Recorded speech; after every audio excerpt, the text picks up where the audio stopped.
नमस्कार, मैं doctor Mamta Jindal, Jindal gastro liver and maternity centre Moradabad से। आज के वीडियो में हम बात करेंगे प्रेगनेंसी में होने वाले अल्ट्रासाउंड के बारे में। ये अल्ट्रासाउंड क्यों जरूरी होते हैं, कितनी बार होने चाहिए और इसका बेबी पर क्या इफेक्ट होता है। तो अल्ट्रासाउंड, सोनोग्राफी या स्कैन, ये सारी एक ही चीज है। मतलब अगर आपको डॉक्टर कह रहा है कि स्कैन करा लीजिए तो उसका मतलब भी सेम है, सोनोग्राफी का मतलब भी सेम है और अल्ट्रासाउंड का मतलब भी सेम है। वीडियो शुरू करने से पहले मैं आपको दो इंपॉर्टेंट बातें बताना चाहती हूँ। आपको अक्सर कंफ्यूजन होता है कि हम अल्ट्रासाउंड कराने जा रहे हैं तो हमें क्या खाली पेट जाना है, लेकिन प्रेगनेंसी में होने वाले अल्ट्रासाउंड में आपको खाली पेट नहीं जाना है। हम कभी भी प्रेग्नेंट महिला को बहुत लंबे समय तक भूखा रहने के लिए एडवाइस नहीं करते हैं। आपको अपना ब्लैडर फुल करके जाना होता है शुरू के 3 महीने के अल्ट्रासाउंड में। अगर शुरू के 3 महीने में आप अल्ट्रासाउंड करवाने जा रहे हैं तो आप ढेर सारा पानी पी के अपने ब्लैडर को फुल करके यानी यूरिन होल्ड करके जाइए, उससे आपका अल्ट्रासाउंड जल्दी हो जाएगा। तो पहला अल्ट्रासाउंड आपको यूरिन प्रेगनेंसी टेस्ट पॉजिटिव होने के विदिन 2 वीक्स करवा लेना चाहिए। इसे हम डेटिंग स्कैन कहते हैं। डेटिंग स्कैन का फायदा ये होता है कि वो सिंगलटन और ट्विंस या ट्रिपलेट प्रेगनेंसी में डिफरेंशिएट कर देता है। तो आपको ये पता होता है कि आपके घर में एक भ्रूण पल रहा है या 2 या उससे ज्यादा।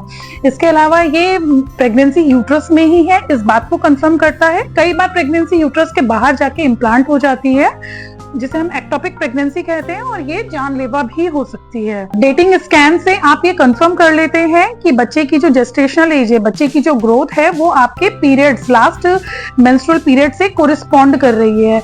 डेटिंग स्कैन करवाना उन महिलाओं में और भी ज्यादा इंपॉर्टेंट है जिनके पीरियड्स इरेगुलर रहते हैं।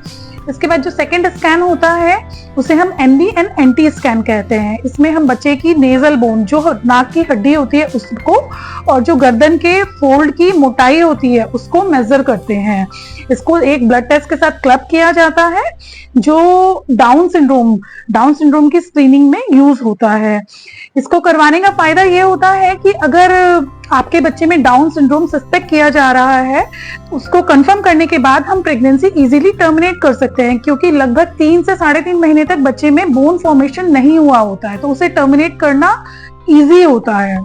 जब हम NB/NT स्कैन कराते हैं तो उसके साथ में कुछ ब्लड फ्लोज भी देखे जाते हैं जो ये हेल्प करते हैं कि पेशेंट को फ्यूचर में PIH मतलब प्रेगनेंसी इंड्यूस्ड हाइपरटेंशन या बच्चे को कोई ग्रोथ रिस्ट्रिक्शन तो नहीं होने वाला है। अगर हमको ऐसा कुछ डाउट लगता है तो हम कुछ मेडिसिन ऐड करते हैं जो इन सारी कंडीशंस को प्रिवेंट करने में हेल्प करता है। के बाद जो थर्ड स्कैन होता है वो सबसे ज्यादा इंपॉर्टेंट होता है। वो 18 से 22 हफ्ते के बीच में किया जाता है, जिसे हम टीफा स्कैन या लेवल 2 स्कैन कहते हैं। बच्चे में जो भी स्ट्रक्चरल एबनॉर्मेलिटी होती हैं वो सारी इस स्कैन के द्वारा पकड़ी जा सकती हैं। आपने कई बार सुना होगा कि रीढ़ की हड्डी में फोड़ा है, या सर ठीक से डेवलप नहीं हुआ है, या किडनीज डेवलप नहीं हुई हैं, या सर में पानी भरा है।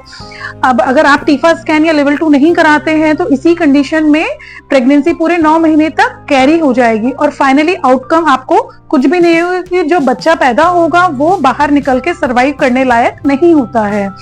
तो अगर आप टीफा स्कैन कराते हैं और कोई एनॉमली आती है तो इंडिया में लीगली आप 5 मंथ्स तक टर्मिनेशन करवा सकते हैं। इसके बाद जो हम लास्ट स्कैन करवाते हैं वो यूजुअली 7वें या 8वें महीने में अराउंड 32 to 34 वीक्स पे करवाते हैं, जिसे हम ग्रोथ स्कैन कहते हैं। ग्रोथ स्कैन एज इसका नाम इंडिकेट कर रहा है, इसमें बच्चे की ग्रोथ, वजन और चारों तरफ का पानी कितना है और बच्चा ठीक से ग्रो कर रहा है या नहीं कर रहा है, इन सब बातों का असेसमेंट होता है। अल्ट्रासाउंड प्रेगनेंसी में एब्सोल्युटली सेफ होता है, इसका कोई भी बुरा इफेक्ट नहीं होता है आपके होने वाले बच्चे के लिए। कई बार ऐसी कंडीशन भी होती है कि हमें हफ्ते में 2 बार या ऑल्टरनेट डे पर अल्ट्रासाउंड कराना पड़ता है। मान लीजिए किसी का बीपी बहुत हाई चल रहा है पेशेंट का, या बच्चे में पानी की बहुत कमी हो गई है, या ग्रोथ कम चल रही है, हम ट्रीटमेंट दे रहे हैं, तो हमें ये असेस करने के लिए रिपीटेड अल्ट्रासाउंड कराने पड़ते हैं कि हम कितने दिन और प्रेगनेंसी पुल कर सकते हैं और हमें कब प्रेगनेंसी को टर्मिनेट करना है। इन सारी बातों के अलावा एक और स्कैन होता है, स्पेशल स्कैन होता है, जिसे हम कलर डॉपलर कहते हैं।